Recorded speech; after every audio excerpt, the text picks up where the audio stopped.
बात 1999 की है। उड़ीसा में भयानक चक्रवात आया, लेकिन तबाही के बीच एक अधिकारी जी जान से लगे रहे। उन अधिकारी के काम की तारीफ न सिर्फ उड़ीसा बल्कि दिल्ली में भी हुई। 2003 में उन्हें प्रधानमंत्री कार्यालय में उप सचिव की जिम्मेदारी मिली। अटल बिहारी वाजपेयी ने उनके प्रशासनिक अनुभव का इस्तेमाल किया और उन्होंने अटल जी की नजर से न सिर्फ देश को समझा बल्कि देश की राजनीति को भी।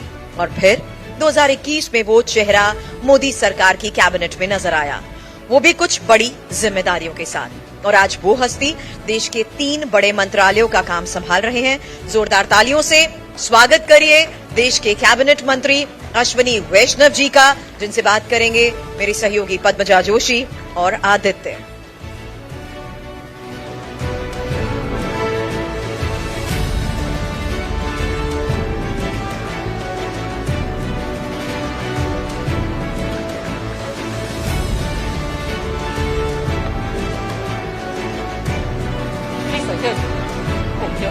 सॉरी।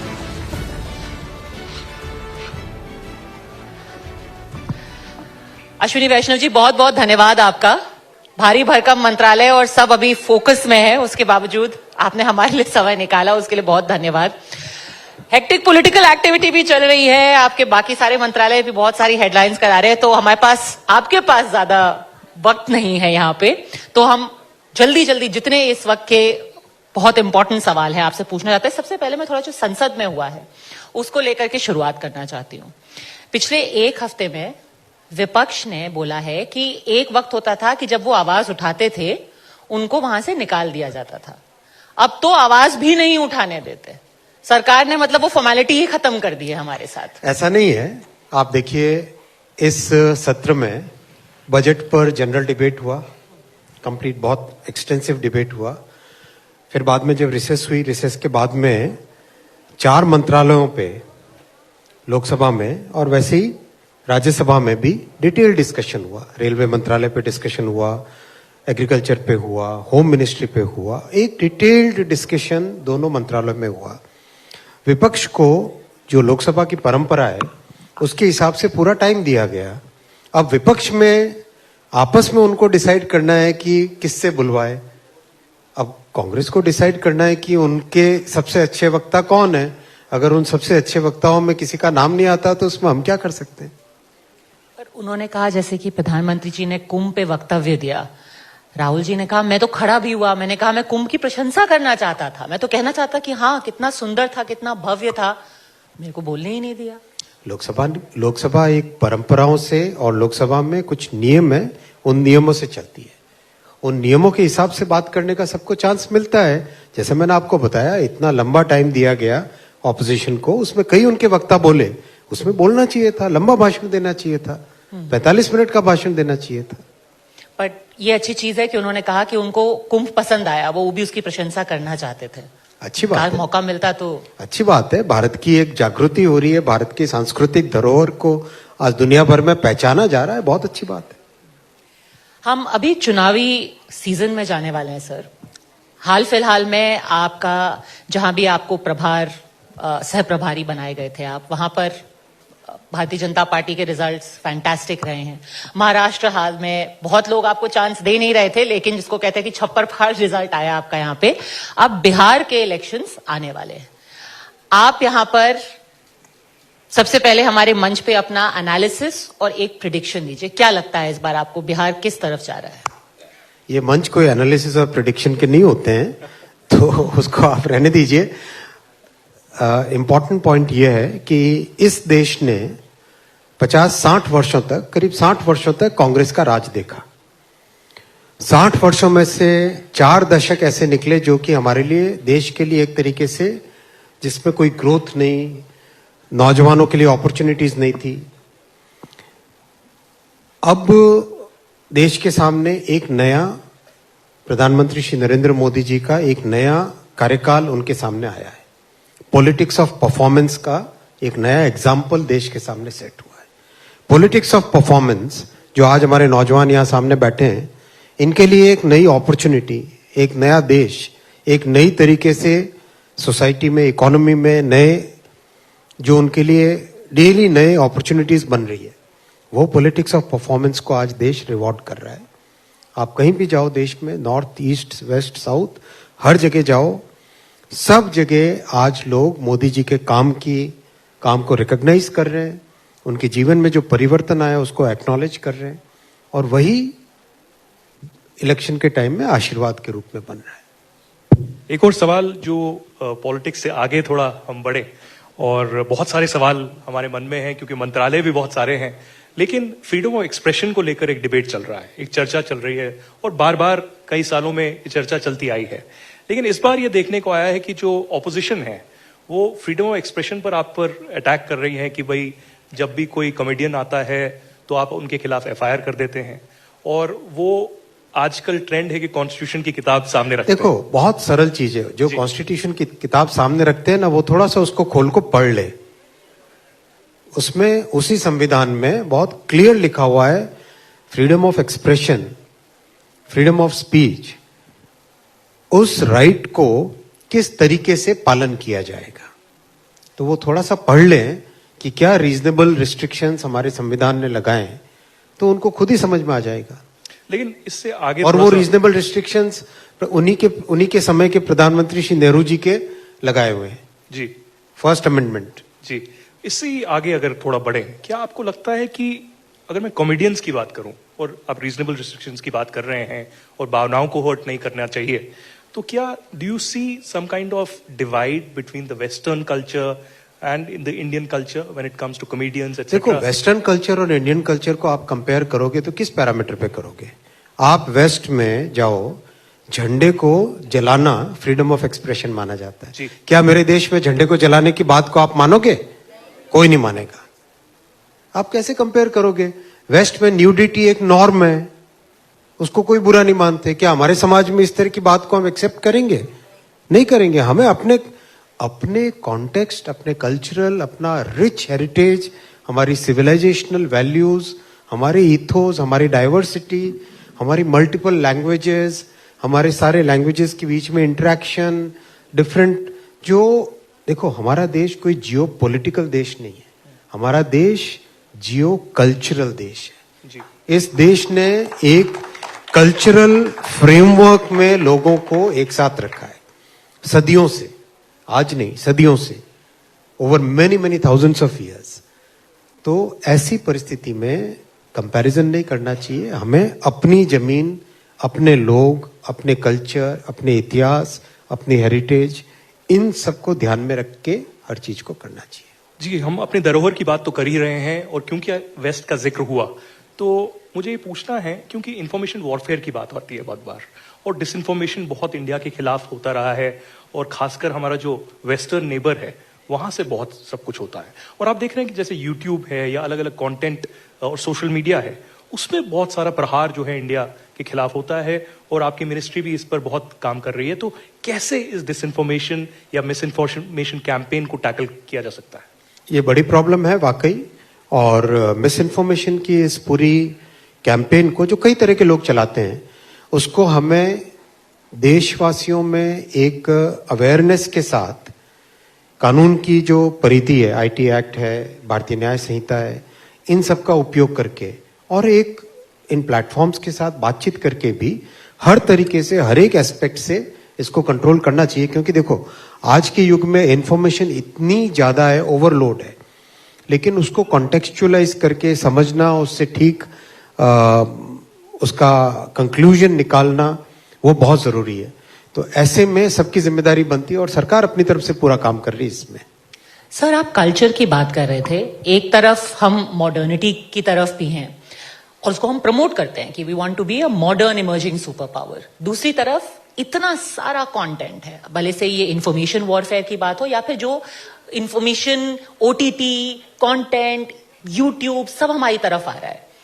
क्या इसको रेगुलेट किया जाएगा? कैसे वो फाइन बैलेंस स्ट्राइक किया जाएगा कि आप मॉडर्न कंटेंट देखिए लेकिन एक लाइन क्रॉस ना हो? नहीं, आपकी बात सही है।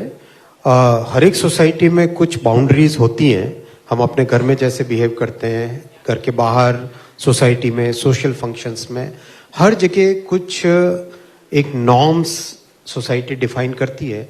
उन नॉर्म्स को मानना चाहिए। और जैसा आपने पहले पूछा, हमें जो नॉर्म्स दूसरी दुनिया में लागू होते हैं वैसे के वैसे नॉर्म्स हिंदुस्तान में लागू होंगे ऐसा नहीं मानना चाहिए। हमें अपनी तरीके से उसका पालन करना चाहिए। क्या इसके लिए सरकार एक बिल कंसिडर कर रही है ओटीटी प्लेटफॉर्म्स को लेकर? देखिए, कानून ऑलरेडी है और कानून का पालन भी हो रहा है अच्छे से।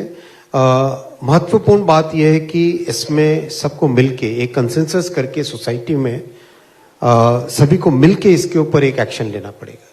जी अश्विनी जी, एक बहुत बड़ा डिस्ट्रप्शन जो पिछले कुछ सालों में आया है वो है आर्टिफिशियल इंटेलिजेंस का, और सबसे प्रमुख इसमें चीज ये है कि डेटा की सिक्योरिटी कैसे हो, और जो डेटा जो देश सबसे ज्यादा रखता है उसकी प्राथमिकता और आगे बढ़ जाती है। तो चाइना और अमेरिका की बहुत सारी पहले रही हैं, डिस्ट्रप्टिव टेक्नोलॉजीज अभी आई हैं, तो इंडिया इसमें रेगुलेशन को लेकर आर्टिफिशियल इंटेलिजेंस और बाकी जो नॉन गवर्नमेंट एंटिटीज भी हैं उनको और प्रोत्साहन इसमें इंडिया को एआई लीडर बनाने के लिए क्या करेगा? हमारे देश में, हमारे नौजवानों में, हमारे साइंटिस्ट में टेक्नोलॉजी की इतनी अच्छी समझ है, और जो लीड आज कई टॉपिक्स में, कई मेजर टेक्नोलॉजिकल सब्जेक्ट्स में भारत जो लीड ले रहा है, मुझे पूरा विश्वास है एआई में भी भारत इसका उपयोग बहुत अच्छा करेगा। एआई जो आज आप चैट जीपीटी वगैरह के माध्यम से देखते हैं वो उसका एक बहुत छोटा सा रूप है। आज से 10-15 साल पहले से जो इंडस्ट्रियल वर्ल्ड है उसमें एआई का बहुत अच्छा उपयोग हुआ है, मशीन लर्निंग का, डेटा साइंसेस का बहुत अच्छा उपयोग हुआ है, और उसके कारण प्रोडक्टिविटी बहुत बढ़ी है, मेंटेनेंस की प्रैक्टिसेस बहुत इंप्रूव हुई है, और कई ऐसे जो इंडस्ट्रियल सेफ्टी के मैटर्स थे उसमें एआई का बहुत अच्छा उपयोग हुआ है। वो उपयोग अभी और बढ़ेगा। आज हम कॉमन पार्लेंस में एआई को जिस तरीके से समझते हैं, AI is much beyond that. What you are seeing is just one chapter of the entire AI world, और उसका उपयोग जिस तरह से सोसाइटी के दूसरे, इकोनॉमी के दूसरे हिस्सों में होएगा उसका बहुत बेनिफिट मिलेगा, और उसमें भारत लीड लेगा, जरूर लीड लेगा। एक दूसरा एक बहुत बड़ा मुद्दा जो पिछले 2-3 साल से रहा है वो सेमीकंडक्टर्स को लेकर है, और भारत ने इसमें बहुत बड़ी पहल की है। ताइवान से बहुत ये सेमीकंडक्टर्स आते थे और बहुत गाड़ियों में भी दिक्कत आई, हमने देखा कई साल। तो सेमीकंडक्टर्स को लेकर क्या बड़ा हो रहा है, और क्या इंडिया को भी एक मैन्युफैक्चरिंग हब बनाने की पहल भारत सरकार कर रहा है? ये बात आपकी ठीक है। आज सेमीकंडक्टर प्रैक्टिकली एक फाउंडेशनल इंडस्ट्री है, जैसे केमिकल इंडस्ट्री, स्टील इंडस्ट्री, करीब हर चीज जो ऑन और ऑफ होती है उसमें सेमीकंडक्टर का उपयोग होता ही होता है। चाहे लाइट हो, चाहे ये माइक हो, चाहे कैमरा हो, चाहे घर में रेफ्रिजरेटर हो, कार हो, स्कूटी हो, हर चीज में सेमीकंडक्टर्स का उपयोग होता है।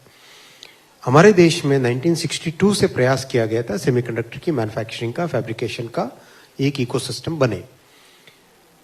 जो पॉलिसीज रही उस समय की, फॉर्चुनेटली प्रधानमंत्री श्री नरेंद्र मोदी जी के नेतृत्व में जाके आज देश में सेमीकंडक्टर का एक अच्छा इकोसिस्टम बन रहा है।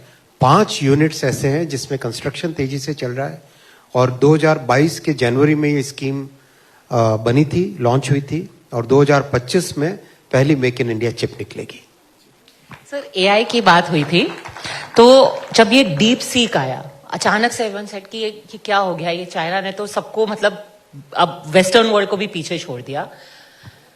कितने साल लग जाएंगे कि हम कैच अप कर सके चाइना को और उसको ओवरटेक करें? कैच अप क्यों, उसको हम ओवरटेक कर पाए? इसी साल अपना फाउंडेशनल मॉडल बन जाएगा। ऑलरेडी इस पे अच्छा काम चल रहा है। इसी साल अपना खुद का LLM बन जाएगा। देखो, एआई की जो दुनिया आप लोग अभी एक जनरल मीडिया के पॉइंट ऑफ व्यू से देखते हो, 2 फंडामेंटल चीजें, एक है मैथमेटिकल एल्गोरिथम्स, दूसरा है इंजीनियरिंग। आप किसी एक प्रोसेसर को किस तरीके से यूज करते हो वो इंजीनियरिंग पे डिपेंड करता है। आपके पास 10,000 प्रोसेसर्स हैं, उन 10,000 प्रोसेसर्स का बेस्ट यूज आप कैसे करते हो वो इंजीनियरिंग का पॉइंट है। मैथमेटिकल एल्गोरिथम्स मैथ के रिसर्च के विषय हैं जो कि एक लंबे समय से चलते आ रहे हैं, किस तरह से न्यूरल नेटवर्क्स पे स्टडी होना है, वो सब चीजें लगातार चलती आ रही हैं। हमारे देश के इंजीनियर्स मैथ और इंजीनियरिंग दोनों को कॉम्बिनेशन करके बहुत अच्छे तरीके से काम कर रहे हैं, and we'll be taking lead in that. One very important point I would like to point out here is, बाकी दुनिया में जहां कुछ लोगों के या कुछ कंपनीज के हाथ में कंप्यूट पावर रहा, हमारे प्रधानमंत्री श्री नरेंद्र मोदी जी ने टेक्नोलॉजी को डेमोक्रेटाइज करने का जो एक मिशन हाथ में लिया हुआ है, उसके कारण हमने आज 14,000 GPUs अवेलेबल है देश में, जो भी एआई में काम करता है उनके लिए यूज करने के लिए। और जहां दुनिया में $2-2.5 से $3 पर GPU की रेट होती है, अपने यहाँ $1 से कम में प्राइस में मिल रहा है। तो बहुत एक अच्छे तरीके से इसका उपयोग हुआ है।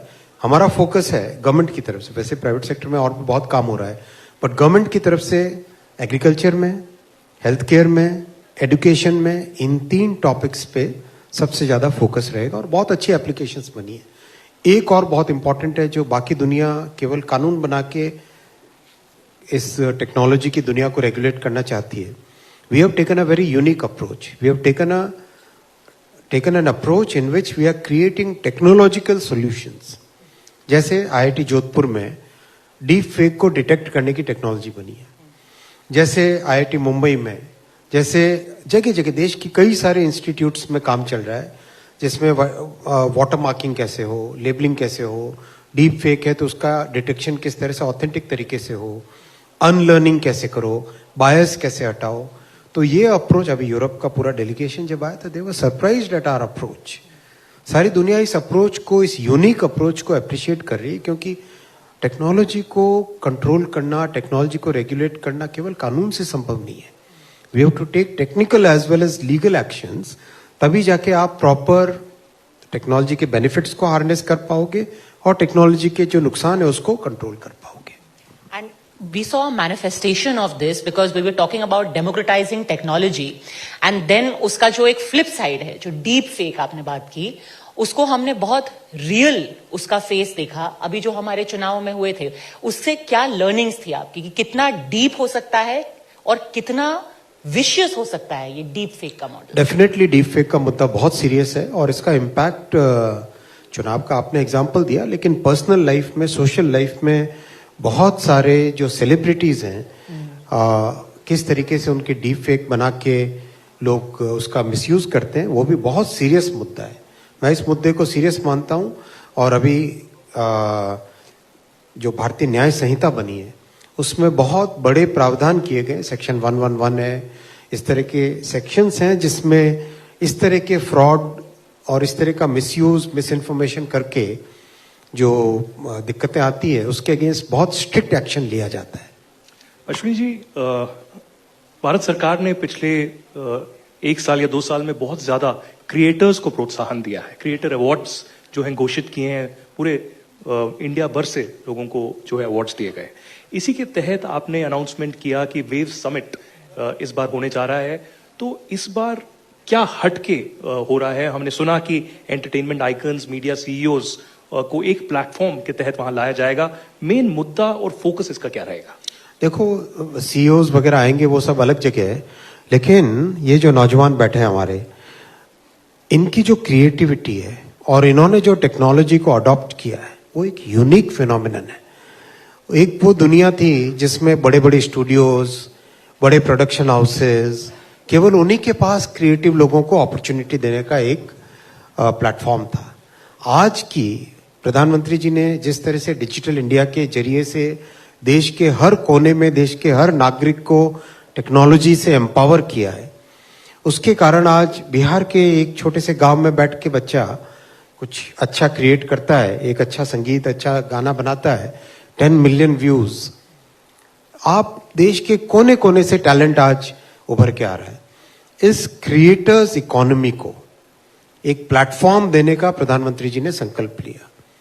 नौजवानों को एक इस नई जो ताकत है, ये जो नई एक ताकत बन रही है, उनको टेक्नोलॉजी की ट्रेनिंग, हमारा जो IIT सिस्टम है, IIT सिस्टम जैसा कि जैसा IICT, Indian institute of creative technologies, जिसका पहला इंस्टीट्यूट बनेगा मुंबई में, पहला IICT मुंबई में बनेगा, वैसे कंप्लीट IIT जैसा ही IICT सिस्टम बनाना, और जैसे ऑस्कर है दुनिया में ट्रेडिशनल वर्ल्ड के लिए, कांस है दुनिया में एक अलग तरीके से क्रिएटिव दुनिया के लिए, वैसा ही आज की नई जनरेशन के लिए, इस क्रिएटिव इकोनॉमी के लिए वेव्स बड़ा प्लेटफॉर्म बनेगा। और इस साल भारत की 25 लैंग्वेजेस में जब क्रिएट इन इंडिया चैलेंज घोषित हुआ, लाखों लोगों ने उसमें पार्टिसिपेट किया। 80,000 के आसपास तो फाइनल एंट्रीज हैं। एक पर्टिकुलर में 5 मिलियन 50 लाख के आसपास एंट्रीज आई एक पर्टिकुलर कैटेगरी में। There are 32 categories in which this create in India challenge has been going on for many months now. अगले साल हम दुनिया की और 25 लैंग्वेजेस को जोड़ेंगे और आप देखना अगले कुछ वर्षों में लोग जैसे ऑस्कर के अवार्ड के लिए उत्साहित होते हैं ना, कांस में जाने के लिए उत्साहित होते हैं, वैसे ही दुनिया भर के, यूरोप के, अमेरिका के, अफ्रीका के, जापान के, कोरिया के क्रिएटर्स वेव्स में आने के लिए उत्साहित होंगे। चलिए, तो यहाँ हमारे ऑडियंस में जितने यहाँ यंग टैलेंटेड क्रिएटर्स हैं, दैट्स योर क्यू। अब अपना काम पे लग जाइए आप। पर सर अगेन फिर यहाँ पे स्ट्राइकिंग द बैलेंस की बात आ जाती है। क्रिएटर्स को एनकरेज करने का इस सरकार ने पहल की है, लेकिन अभी हाल ही में एक और क्रिएटर की मैं बात कर लूं, उन्होंने कुछ बोला और उसके बाद उनका बहुत लंबा पुलिस के केस हुए, समन्स हुए, एक जिसको कहते हैं कि social media almost lynch mob उनके पीछे पड़ गया। अब जो यंग लोग होते हैं उनसे जब हम बात करते हैं, वो कहते हैं हमारी एक अलग इकोसिस्टम है, हमारे में ये सब चलता है, ये जोक्स, हमारी लैंग्वेज अलग है, हमारा वाइब अलग है, हमारी भाषा अलग है। क्या वहां पे एक जिसको कहते हैं कि विरोधाभास आ जाता है कि आप एनकरेज तो कर रहे हैं बट उनकी वाइब चेक नहीं हो पा रही है? नहीं, विरोधाभास नहीं है, इसको बैलेंस, हर जगह बैलेंस लाइफ में होना चाहिए। सोसाइटी में रहते हैं हम लोग, वी आर ह्यूमन बीइंग्स, हमारी सोसाइटी के अपने नॉर्म्स बनते हैं। और हाँ, ये बात ठीक है कि जनरेशनल चेंजेस जब आती है तो नॉर्म्स भी चेंज होते हैं। जो आज से 100 साल पहले नॉर्म थे वो आज नॉर्म्स चेंज हुए हैं, माना ये बात। लेकिन जो हमारे कानूनी स्ट्रक्चर है, जो हमारा कॉन्स्टिट्यूशनल फ्रेमवर्क है, उसमें सभी नागरिकों को रहना चाहिए। और ये सवाल मैंने इसलिए पूछा क्योंकि इसको फिर कांग्रेस उठाती है। वो कहते हैं देखिए असली जो यूथ है वो हमारे साथ है, क्योंकि हम इस रूढ़िवादी मानसिकता में विश्वास नहीं करते। हम कहते हैं कि आपको सोचने का अधिकार है, आपको ये अधिकार है कि आप खुले तरीके से अपने को एक्सप्रेस कर सके। बिल्कुल एक्सप्रेस करें यूथ, और उनको सारी अपॉर्चुनिटीज प्रधानमंत्री श्री नरेंद्र मोदी जी की सरकार देगी, दे रही है। जरूर एक्सप्रेस करें, अच्छे तरीके से एक्सप्रेस करें और अपनी सोसाइटी में पॉजिटिविटी लाएं, नए तरह के सॉल्यूशंस लाएं। बहुत सारे इश्यूज हैं जिसमें बहुत कुछ अच्छा पॉजिटिव क्रिएटिव काम करें, यही हमारा आप सबसे निवेदन है। एक और मंत्रालय की ओर अब बढ़ते हैं, जो सबसे महत्वपूर्ण मैं कहूंगा रेलवेज। और उसमें मैं ये पूछना चाहूंगा, क्योंकि मैं भी जम्मू कश्मीर से हूं, कि जम्मू कश्मीर के लिए सालों बाद जो है रेल कनेक्टिविटी अब हो रही है। हम वंदे भारत की तो बात करते आए हैं और हमने न्यूज 9 पे डॉक्यूमेंट्री भी बनाई, आपके साथ ट्रैवल भी किया।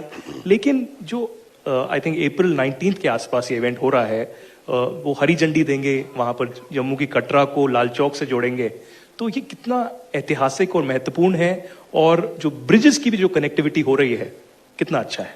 चलिए, यहाँ जो ऑडियंस बैठी है उनको मैं एक छोटा सा क्विज पूछता हूं, जरा ध्यान देना इधर। हाँ, ये बताओ, चिनाब ब्रिज, आपने फोटो देखा है चिनाब ब्रिज का?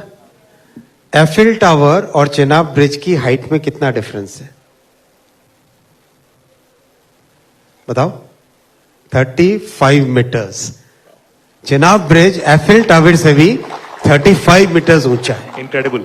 बहुत बड़ा इंजीनियरिंग मार्वल है।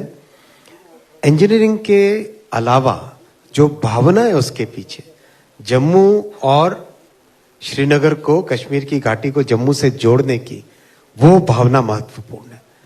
और लोगों के जीवन में, पूरी घाटी में, कश्मीर घाटी में रहने वाले हमारे सभी नागरिकों के जीवन में एक जो बड़ा परिवर्तन लाने का, अच्छे तरीके से उनके यहाँ सामान ढंग से पहुंचे, वो लोग ठीक से ट्रैवल कर पाए, हेल्थ फैसिलिटीज के लिए हर तरीके से।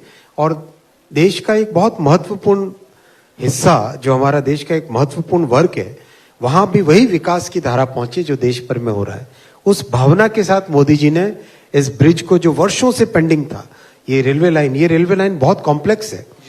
इसमें आप देखोगे tunnel bridge, tunnel bridge, tunnel, इस तरह से प्लेन एरिया नहीं है कोई। और हिमालयन माउंटेन्स बहुत ही यंग माउंटेन्स है।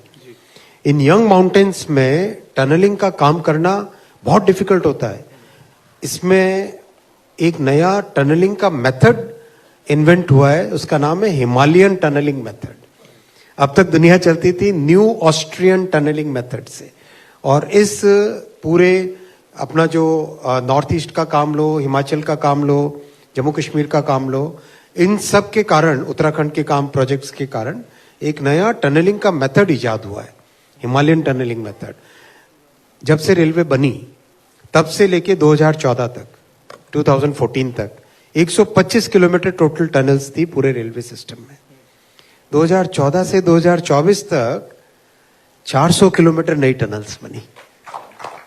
तो काम इस पेस पे हो रहा है, इस स्केल पे हो रहा है मोदी जी के टाइम में, कि देश का हर कोना, हर व्यक्ति, हर जन जन उससे उसका बेनिफिट मिल रहा है।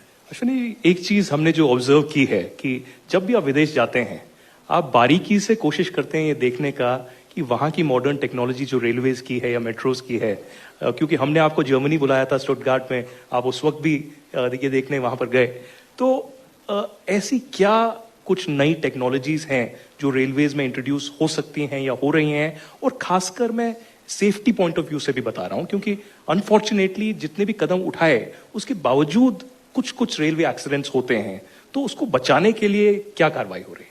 नहीं, आपने सही कहा, हमें दुनिया में जो कुछ भी बेस्ट है वो हमें सीखना चाहिए, जहां से भी सीखने को मिले हमें सीखना चाहिए, और हर वक्त कंटिन्यूसली इंप्रूवमेंट करने का माइंड में एक माइंडसेट ऐसा रखना चाहिए कि हम कंटिन्यूसली अपने आप को, अपने सिस्टम को इंप्रूव करते रहें।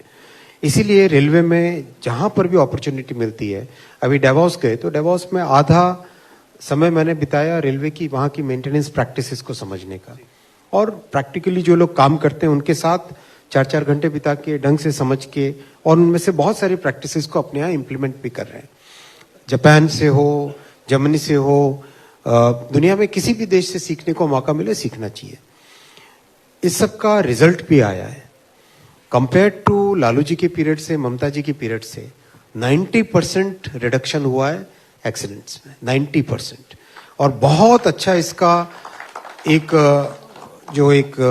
मेथड है वो अडॉप्ट किया हमने, रूट कॉज एनालिसिस का।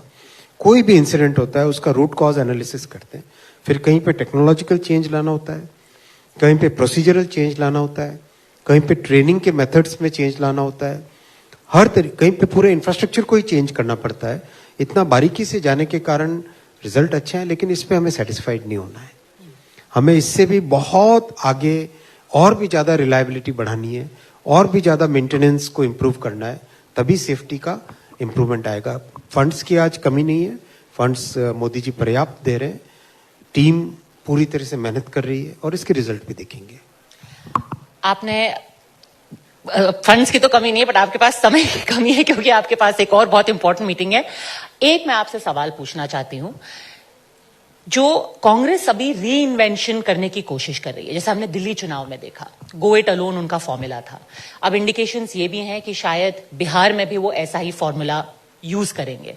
क्या आपको लगता है कि ये उनको डिविडेंड्स देगा, कि खुद को सशक्त करेंगे वो, अब किसी के ऊपर पिगी बैक करके अपने पॉलिटिकल फॉर्चून्स को रिस्क नहीं? तो इसका मतलब कांग्रेस मान गई कि इंडी गठबंधन टूट चुका है। वो तो आपने फ्लिप साइड दी, बट काम कर रहा है। दिल्ली में उन्होंने कहा कि भाई हमने कम से कम दिल्ली में खुद के कितने पैर वोट जमाए आए? हैं। दिल्ली में कितने वोट आए उनके?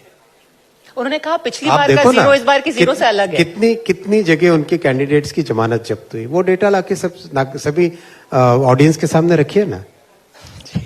अश्विनी वैष्णव जी, आपका बहुत बहुत धन्यवाद, और for sharing your wisdom with us on all the ministries that you have, and most importantly in the railways and in the semiconductors that the country is looking at, जहां पे जितनी प्रोग्रेस हम करेंगे उतना ही देश भी आगे बढ़ेगा। बहुत Thank you. बहुत नमस्कार। Thank you very much, thank you very बहुत मच। बहुत शुक्रिया sir, thank you Padmaja, thank you Aditya. And मैं रिक्वेस्ट करूंगी सर, आप 1 मिनट मंच पर हमारे साथ रहें, क्योंकि अब मैं TV9 के MD वरुण दास सर को मंच पर बुला रही हूं। और can you please get the shawl?